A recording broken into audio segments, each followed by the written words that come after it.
बीते 16 दिनों से सोनम वांगचुक जो हैं वो भूख हड़ताल पे हैं और इसको लेके जो यहाँ पे देखिए एक भावुक जो अपील है वो किया गया है।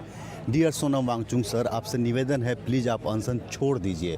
कोई फ़र्क नहीं पड़ता इस देश की जनता को और ना ही इस देश में किसी भी पार्टियों की सरकार को। हम गुलाम मानसिकता वाले लोग हैं, हमारे अंदर सदियों से गुलामी का नमक घुल रहा है। कभी मुग़लों के गुलाम थे, कभी अंग्रेज़ों के गुलाम थे और आज पॉलिटिकल पार्टियों के गुलाम हैं। हम डरते हैं, जुल्म सहते हैं, हम आज़ाद भारत के गुलाम नागरिक कहलाते हैं। क्या नाम हुआ भाई आपका? सर माय नेम इज़ मुर्शिद आलम। बहुत भावुक अपील किया है आपने, क्या लगता है कि ये हंगर स्ट्राइक से कोई फ़र्क पड़ने वाला है? सर देखा जाए तो अब तक तो कोई फ़र्क पड़ा नहीं और ऐसे ही चलता रहा तो ये गवर्नमेंट और ये जो एजुकेशन मिनिस्टर है धर्मेंद्र प्रधान वो सुनने वाले है नहीं। और आपके सामने वो हालत देख चुके हैं हमारे देश के अभी लोकप्रिय मतलब सबसे अच्छे साइंटिस्ट हैं, उनकी हालत देखकर आपको और हमें उनके सपोर्ट करना चाहिए। और ये उनकी व्यक्तिगत लड़ाई नहीं है, ये देश के आने वाले हर उस स्टूडेंट के लिए है। हर फ्यूचर में जितने भी बच्चे हैं, माता पिता आए हैं, उनके बच्चे कभी न कभी पढ़ेंगे। ऐसा तो इधर बीच में कर लीजिए और आप कर सकते हैं तो ऐसा नहीं, बिल्कुल नहीं है कि वो अपने बच्चों को पढ़ाना नहीं चाहेंगे। अगर आप खुद उनके लिए अभी से आवाज़ नहीं बनेंगे, उनकी आने वाली फ्यूचर के लिए अभी से तैयारी नहीं करेंगे तो फिर क्या फ़ायदा। ऐसे ही चलता रहा, अगर आप आवाज़ नहीं बनेंगे, आज ये मुद्दा है कल और होगा तो फिर कैसे चलेगा देश। तबीयत बिगड़ती जा रही है, क्या लगता है कि भूख हड़ताल तोड़ देना चाहिए?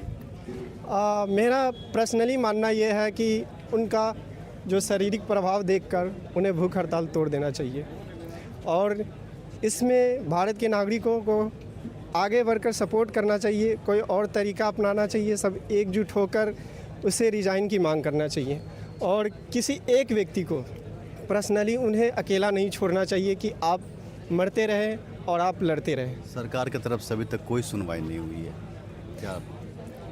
वही तो हम कह रहे हैं कि हम सरकार की तरफ से सुनवाई नहीं होने का कारण ही है यहाँ पे लोग आम लोग हैं देश के। कहीं ना कहीं देखो तो हमारे अंदर मानसिकता तो वही चल रही है ना। अभी हम डरते हैं सवाल करने से, अपनी हक के लिए लड़ने से, हर चीज़ के लिए हम लड़ रहे हैं, अभी तक लड़ रहे हैं। हमारा देश तो आज़ाद है लेकिन हम तो है गुलामी ना। कभी पार्टी के गुलाम हो रहे हैं, किसी भी पार्टी हो, कहीं ना कहीं हम लोग गुलाम होते ही जा रहे हैं। क्या करते हैं सर हम तो पढ़ाई करते थे, आफ्टर ग्रेजुएशन मैंने पढ़ाई ड्रॉप आउट कर दिया क्योंकि रिस्पॉन्सिबिलिटी आ गई। लेकिन ऐसा नहीं है कि पढ़ाई ड्रॉप आउट करने के बाद हम ये जो एजुकेशन लाइन में कोई करप्शन होगा, पेपर लीक होगा तो उनके लिए आवाज़ नहीं बनेंगे, हम ज़रूर बनेंगे।